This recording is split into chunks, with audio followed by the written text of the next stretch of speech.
Welcome to Top Stories Hub. Today we've got a new story. Can you guess how it ends? At 30, I genuinely thought I'd hit the jackpot, a snug house, a devoted wife named Emma, and my precious little girl, Lily. Since my first wife, Sarah, passed away when Lily was barely a year old, I've been lugging around this heavy grief every single day. That sadness clung to me, raw and stubborn, always nudging me about a history I couldn't outrun or make peace with. I poured everything into raising Lily, hoping that by guarding her from my deepest hurts, I could give her a childhood filled with stability. Then, a couple of years later, Emma walked into our lives, and a tiny glow of hope flickered back to life in my chest. She came with this quiet compassion and a heartfelt wish to be a mom to my daughter, sparking a belief that maybe, after all that darkness, some warmth could finally flood our home. I can still picture those early days so clearly, Emma's soothing voice calming Lily, her gentle hands offering reassurance, and the tentative smiles we shared as we tried to fit our lives together, like piecing back a shattered mosaic. I was convinced her love would give Lily the complete family she deserved. But as time dragged on, faint cracks started showing in our new joy. I began picking up on little shifts, a faraway glint in Emma's eyes when she was with Lily, or a slight delay before her chuckle, like something inside her was pulling back. I started questioning if I was just fooling myself, chasing this fantasy of a perfect family, blind to the fact that old wounds might be too raw to ever fully heal. I kept telling myself everything was okay, that the connection we had was sturdy enough to fix any pain.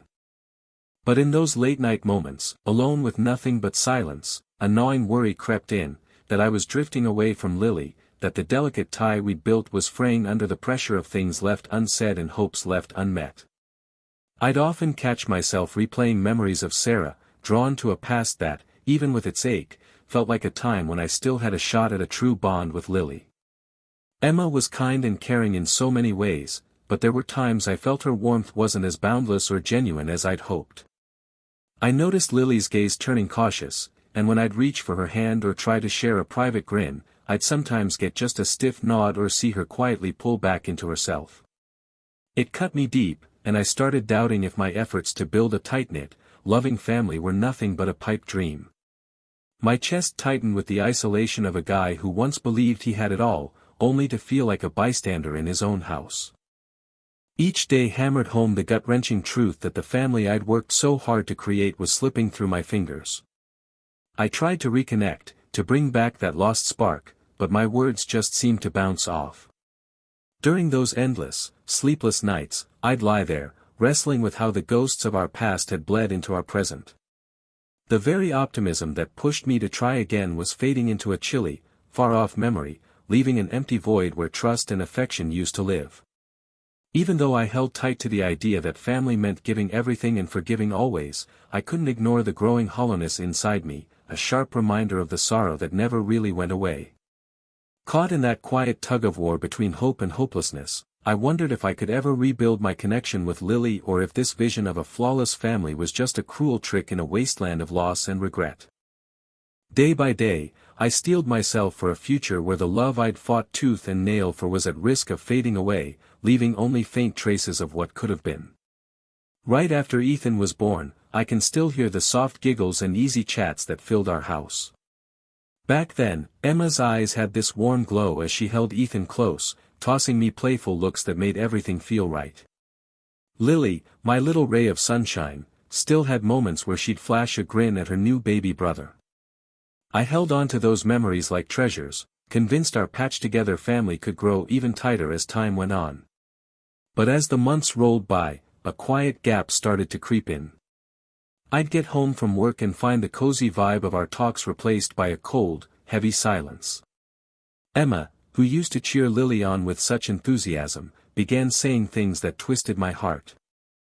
I'll never forget one afternoon when I was passing through the living room and caught her whispering to Lily, "Hey, sweetheart, Ethan's your real family now. Your dad's got his old life, but we're the ones who matter."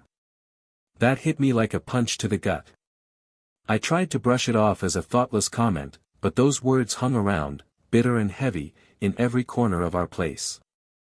As time went on, I spotted more red flags, a sharp edge in Emma's voice when Lily tried to open up, or a quick eye roll that left me feeling like I didn't belong in my own life. Our dinner table, once buzzing with real curiosity and laughter, turned into these stiff, bare minimum exchanges where I could barely get a word in.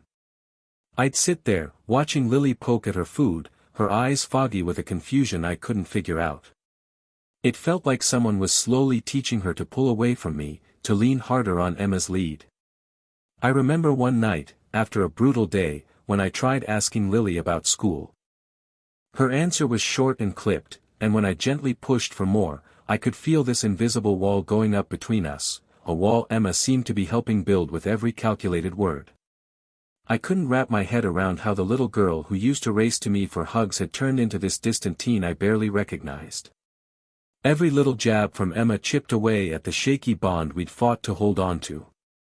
I started wondering if losing Sarah had left a hole too big for any new love to fill, and now I was scared Emma's actions were making that hole even deeper. When I tried to reach out, to show Lily she was still my world, I'd get these half-hearted nods or faint smiles that couldn't hide her doubt. The soft warmth our home used to have was gone, replaced by a cold, empty quiet I couldn't break through or ignore. I'd wander the halls at night, asking myself where I'd screwed up. Was I a lousy dad, or was it just fate's cruel joke that love could be so lopsided? Every step in those lonely moments felt weighed down by regret and pain. I held tight to memories of better days, hoping they'd bring some comfort, but each one was tainted by the harsh reality of where we were now. The more I saw Lily pull back, the more my heart sank, knowing I was being edged out bit by bit. I tried to find the guts to confront Emma, to ask why she was treating my daughter like an outsider, but my words always came out weak and stumbled. In those moments, all I had was the crushing silence of a dad watching his family drift away, one word at a time. Every day, I grappled with the bitter fact that the love I thought would glue us together was crumbling, leaving a massive gap that felt impossible to cross. As Lily hit high school, I started seeing this huge gap opening up between us, like a ditch I couldn't figure out how to cross. Our house, once buzzing with giggles and real talks, had morphed into this tense spot where every word felt guarded and emotions hid behind fake smiles. I'd think back to when Lily used to run to me with her school stuff, her big plans, or even those tiny worries that felt massive to her. Those were golden times when I could step in with some wisdom and a whole lot of love. But as the years piled on, those moments started slipping away, like the last bit of daylight fading out. I'd try to get her talking, but she'd just toss me these short, snappy replies, like chatting with me was some annoying task instead of a chance to bond. Sitting at the dinner table, I'd feel the quiet stretch out thick and heavy, loaded with stuff we weren't saying. It wasn't the cozy, chatty vibe we used to have, it was this frosty silence that told me something big was slipping away. Whenever I'd try to spark a conversation, Emma would jump in with these quiet, sharp little digs. I'd ask Lily about her day, and she'd just shrug or flash a grin that never hit her eyes, while Emma would smoothly say, "Teens have their phases, just let her be." Those words were supposed to ease me, but they only made it clear how much we were drifting apart. It was like every one of Emma's comments was hand-picked to shove me out, taking over the role I'd always figured was mine. She was building this wall, one brick at a time, right between my love and Lily's faith in me. I'd dig into memories of when Lily's laughter bounced off our walls or when she'd bolt to me for a hug after a rough day, but those bright flashes felt like they belonged to some other life now, getting dimmer every day. I'd roam the empty halls at night, torn up by the thought that I was losing her, not just to growing pains, but to some slow, sneaky shift in how she saw me. Every time we missed a chance to talk, every time she wouldn't meet my gaze, it dug into me deeper. I kept wondering if losing Sarah had carved out a hole too big for any new love to patch, and now Emma's pull was turning that hole into a canyon my words couldn't span. Whether at school, home, or just passing by, I'd see Lily looking to Emma for a thumbs up, a signal I wasn't cutting it anymore. Our family dinners, once packed with light teasing and days' end tales, turned into these stiff, quiet scenes, interrupted only by the clatter of forks and the far-off drone of the TV. I'd reach out, trying to show her I was still there, but all I'd get was this cool, polite brush off, like I was some stranger. It killed me to realize Emma's sway wasn't some soft nudge, it was a steady, planned push tearing down the closeness we'd built. I started doubting every move I'd made as a dad. Had I checked out when she needed me most, or were the old hurts, piled on with Emma's careful nudging, making her too scared to trust the love I still had for her? Day after day, I felt like a guest in my own home, just watching this divide grow bigger, powerless to stop it or pretend it wasn't there. In those hushed moments, with nothing but the clock ticking away, I'd mull over what family was supposed to be: pure, no strings love, but that just drove home the hard truth: my part in her world was shrinking, edged out by someone who'd taken over as the real heartbeat of our home. One night, I stood at her door, aching to fix things, but the years and choices weighed me down, keeping us apart. The far-off look in her eyes matched the emptiness eating at me, and as I stepped back, it hit me: this wasn't temporary, it was a permanent break no amount of begging or pouring my heart out could fix. I used to think time would smooth over our family's rough edges, but one night smashed that idea to bits.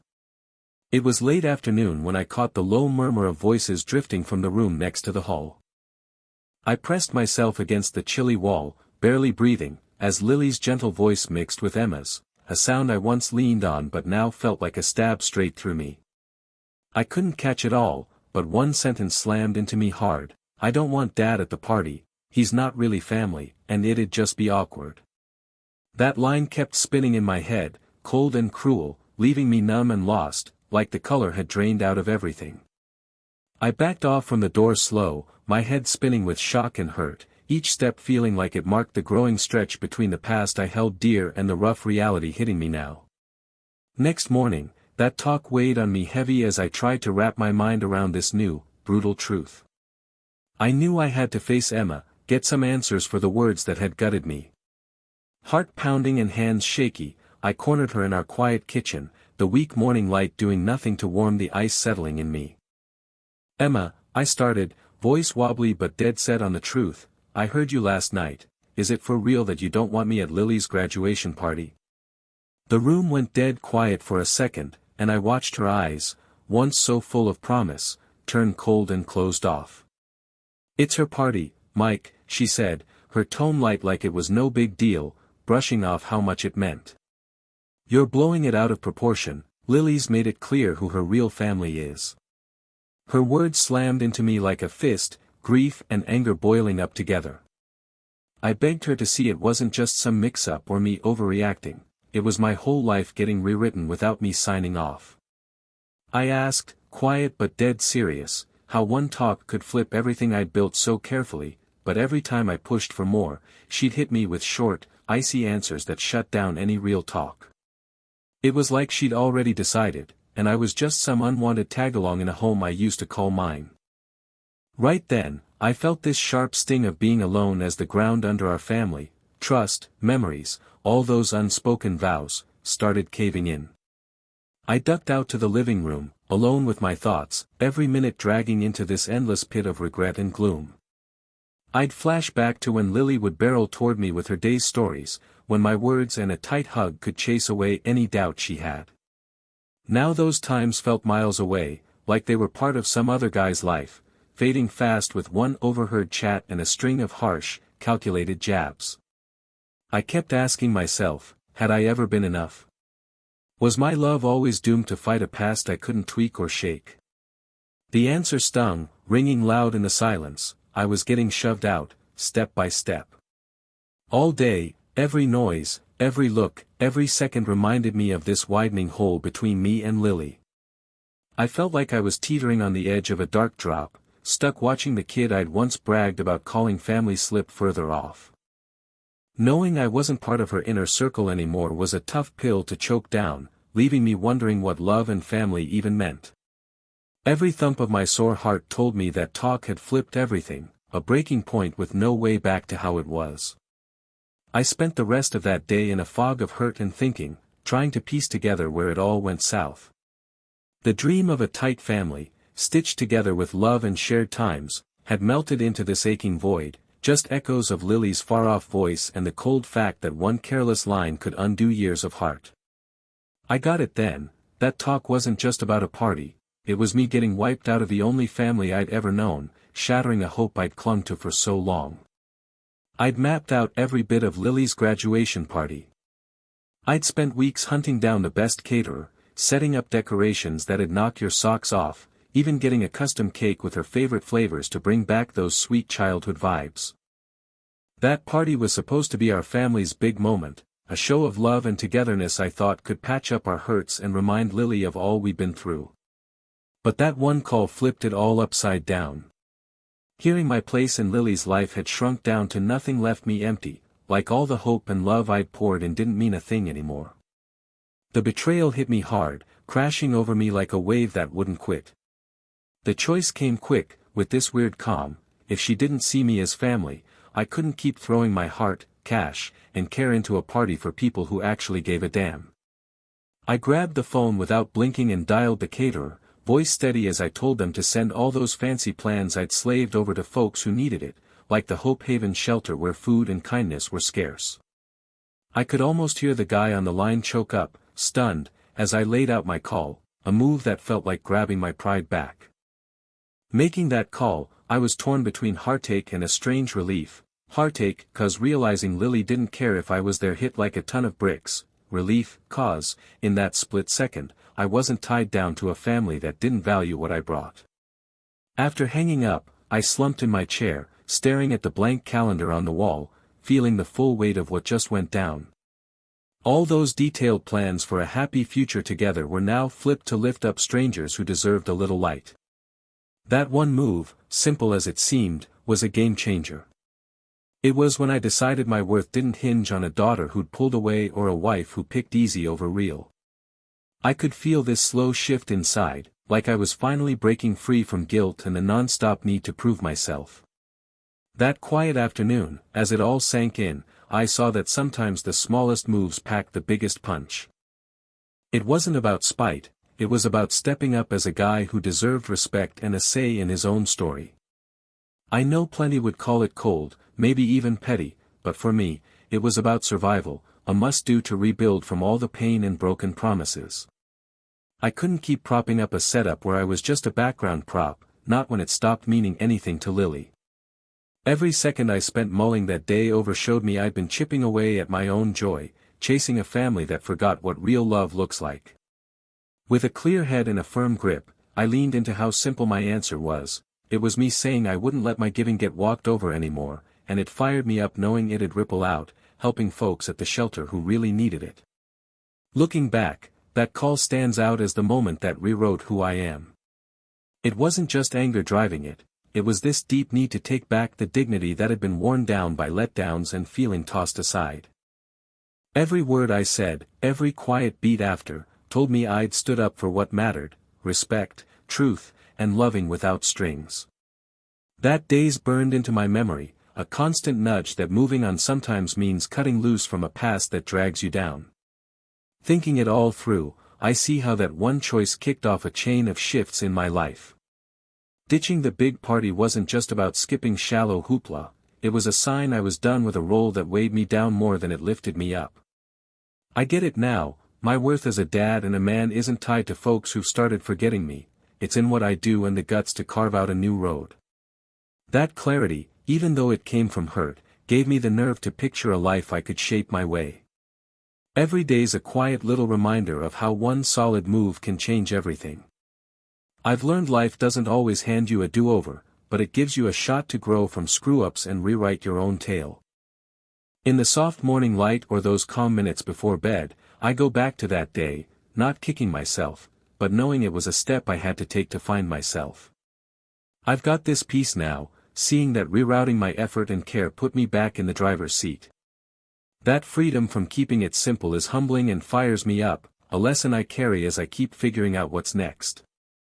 That morning hit me like a ton of bricks. The air was thick as I woke up to my phone buzzing non-stop, like it was yelling about a day I'd rather erase. My eyes were still foggy from sleep when I saw a flood of missed calls and voicemails from Emma and Lily piling up. One by one, those messages stabbed at me with this frantic, let-down vibe that sliced right through me. I slumped at the kitchen table, cradling my coffee, trying to untangle the mess that had crashed into my perfectly laid-out plans. Lily's text popped up, short but brutal, "Dad, where's the food?" It rang in my head, mirroring the widening gap between us, something I could feel deep in my bones. A sour smirk crept onto my face as I thought back to the over-the-top party I'd put together, meant to mark a big moment in Lily's life. But instead of celebration, it just slapped me with the truth that my love and hard work weren't wanted anymore. I typed back with a steady cool, "No worries, it's with folks who actually value it. Congrats on graduating." I knew my laid-back tone hid the heavy disappointment and the done-deal feel of it all. My nerves started buzzing as the phone lit up again, this time Emma, her voice high and shaky with a panic I hadn't heard before. "Are you serious, Mike? You wrecked her day. How could you be that selfish?" she snapped, her words dripping with pain and shock. I sat there quiet, all those little rejections and ignored efforts piling up into one crystal-clear moment. My answer came out firm, even though my heart was hammering. "I thought you said I wasn't family, guess I shouldn't crash her party then." The call cut off before she could fire back, leaving me with just the sound of my own grit hanging in the air. For hours after, every phone chime stung, a constant jab at the mess kicking off. Family I used to be tight with started blowing up my phone.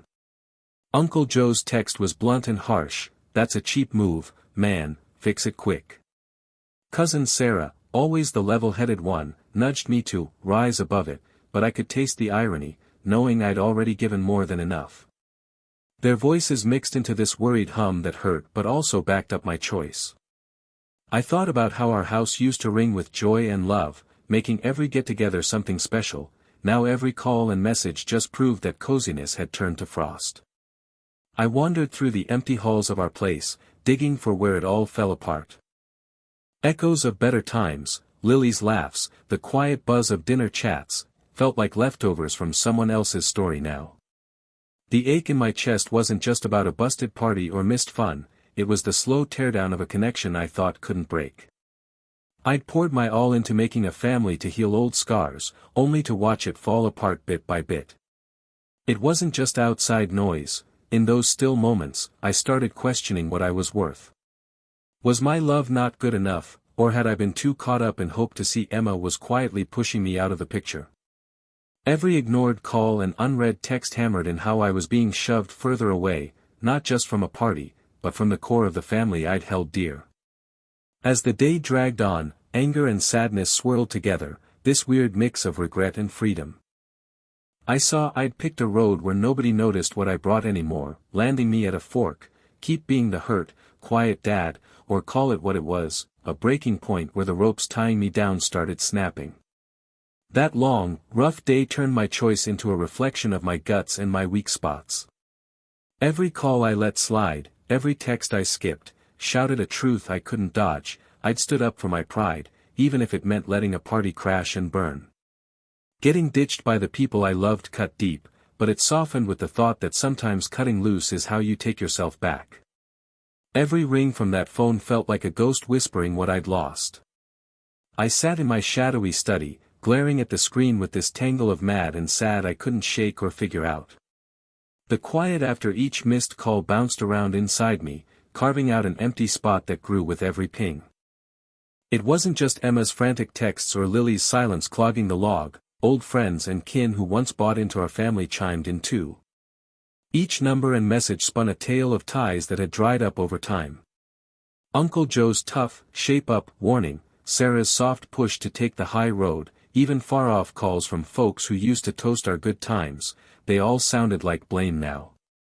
I scrolled through that endless list of missed calls, counting each one like it was a little marker for a life slipping out of reach. Every buzz measured how much I was being pushed away, keeping score of my shrinking spot in the family I'd battled to hold together. I'd think back to when Lily's calls warmed me up, her light, pure voice closing any distance between us. Now her words, cold and unsure, just piled on the loneliness sinking into me. Each text felt like a quiet ruling on what I meant as a dad and husband, a nudge that my fight to keep us whole wasn't cutting it anymore.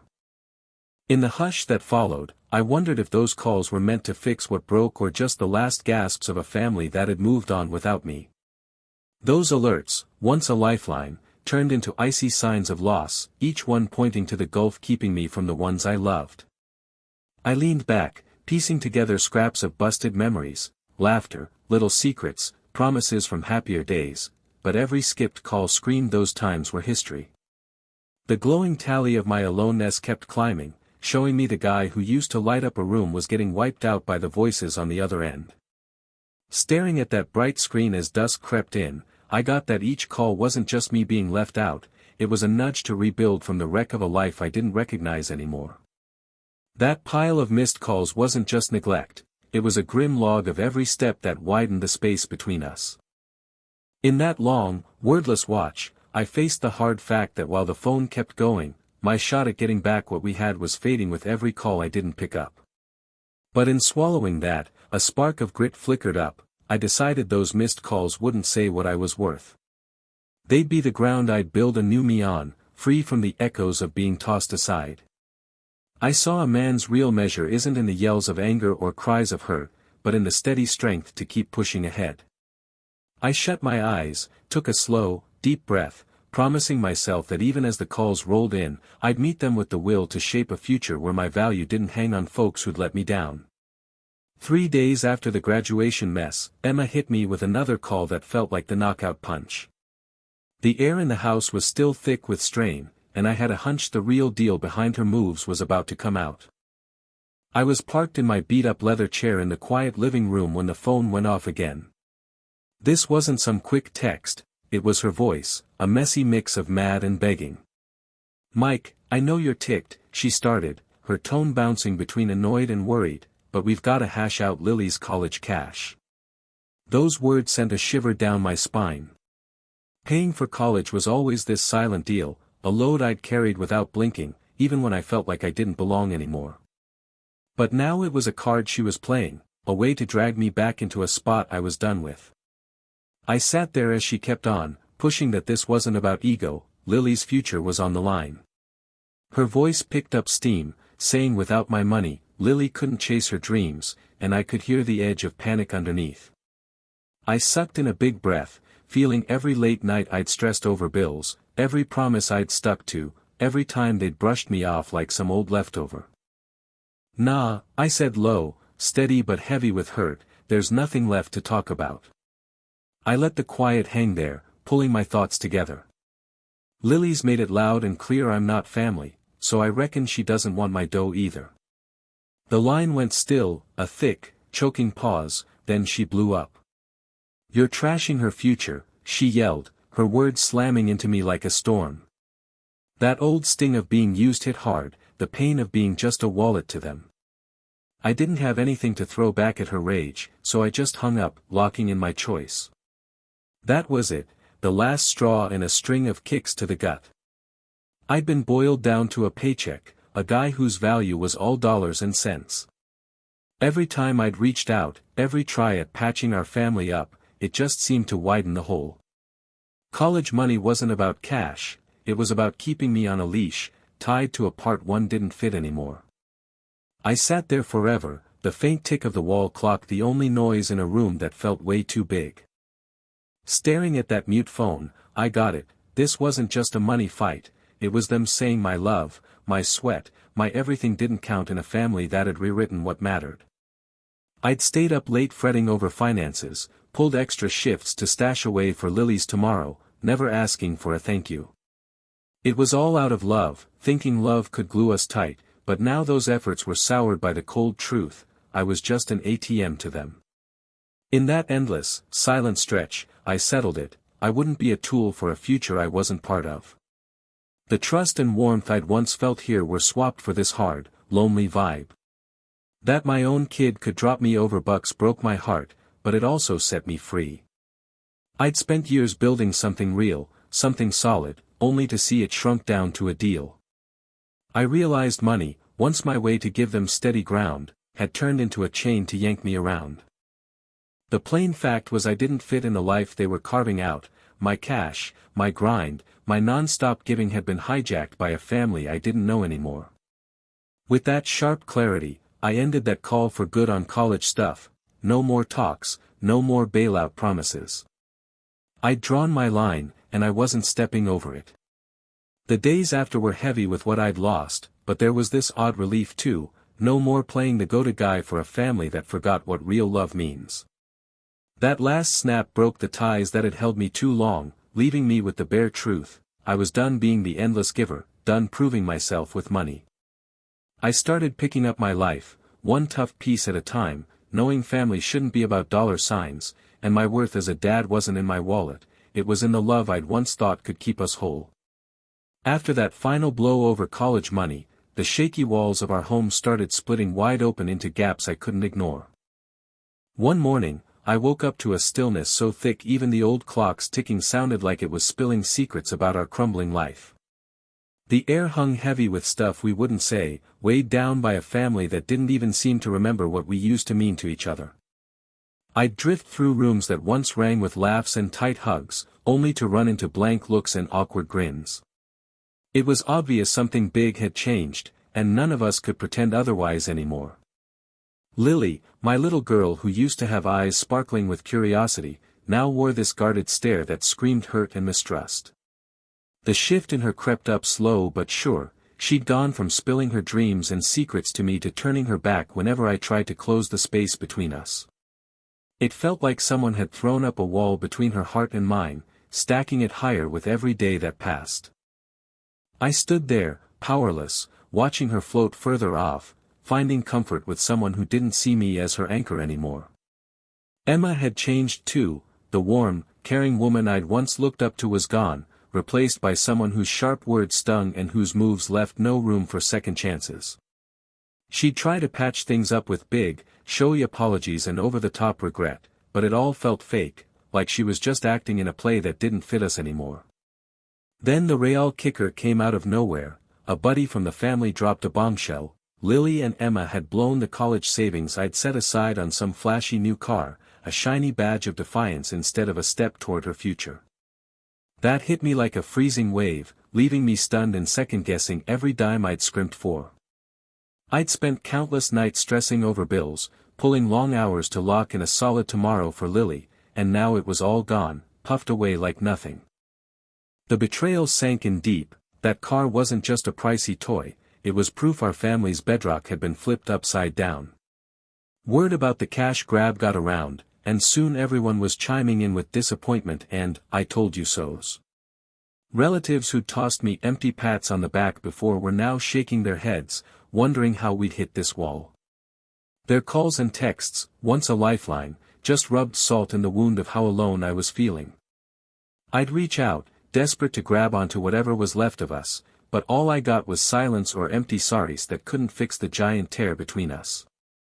Our house, my old safe spot, turned into this messy ring of finger-pointing and guilt, every corner humming with the pain of trust that was long gone. In all that mess, I kept asking myself what our ties even meant anymore, and if I was worth anything at all. Was I the one who let this family I'd poured my soul into fall apart? I'd busted my hump to give them a future, and here I was, stuck in the rubble alone. It crushed me, but weirdly, it also set me loose, like I'd been clutching a dream that was never mine to hold, watching it fade into cold, hard daylight. Every day, the space between me and Lily got sharper, and those phony makeups, full of teary promises to do better, just echoed flat in the big, empty shell of our busted home. I'd sit by myself as night fell, staring at a sunset that didn't hint at fresh starts. The bright colors I used to love now just matched the heavy sadness sitting in my chest. That family collapse hit me full force. A life once built on shared stories and respect was now just a pile of hurt echoes and broken hopes. In that quiet, I faced the brutal fact that some ties, once cut, can't be tied back up. Holding on to scraps of a past that was dust just kept me locked in this loop of wishing and hurting. So I owned that tough truth and decided to put my life back together, piece by piece, far from the wreck of a family that had lost its way. That blow-up wasn't my end, it was a pivot, a shot to find my own grit and value outside a role they'd peeled away from me. Even with the ghosts of our fallen family lurking in the house's quiet corners, I knew the only way out was to drop what was gone and grab onto a future where I could figure out what family really means. Those days stretched into weeks as I got used to the hush that blanketed every inch of my place. I'd roam through empty rooms and halls I hadn't thought about in ages, each step like a soft goodbye to the life I used to have. The load of anger and grief lightened just enough for a shaky kind of freedom to peek through. One cool night, I sat out on the balcony, whiskey in hand, watching the sunset splash the sky with gentle, easy shades. Right then, it clicked. I was finally cut loose from the weight of duty and the grind of fixing what wouldn't mend. It was this odd blend of relief and lonesome, knowing I'd lost the family I'd treasured but also slipped free from a gig that demanded everything and gave nothing back. The silence that used to spook me started feeling like a weird kind of peace, a chance to hear my own heartbeat and dig into a life that was all mine again. I began to see my worth didn't ride on the nods of folks who'd pushed me out, it showed up in little things I did for myself, sipping coffee alone in the morning, letting familiar tunes hum through a slow afternoon, or just listening to my own quiet thoughts about what's next. That freedom wasn't about running, it was about building myself up from the mess of a dream that had burned out. I'd think back on the rough patches, the ignored calls, the shallow sorries, the harsh words slung in fights. They wove this messy quilt of loss and regret, but every stitch taught me something about bouncing back and respecting myself. I started getting that letting go isn't giving up, it's a must-do to start healing. Day by day, I got surer about standing solo, valuing myself even without family thumbs-ups. I took baby steps, hitting up old pals, poking into new hobbies, even dreaming about fresh starts. The house, once a war zone of busted promises, slowly turned into my own little haven where I could chase my own goals. I came to love the quiet that let me think, finding comfort in the steady flow of my days, free from expectations that didn't fit me anymore.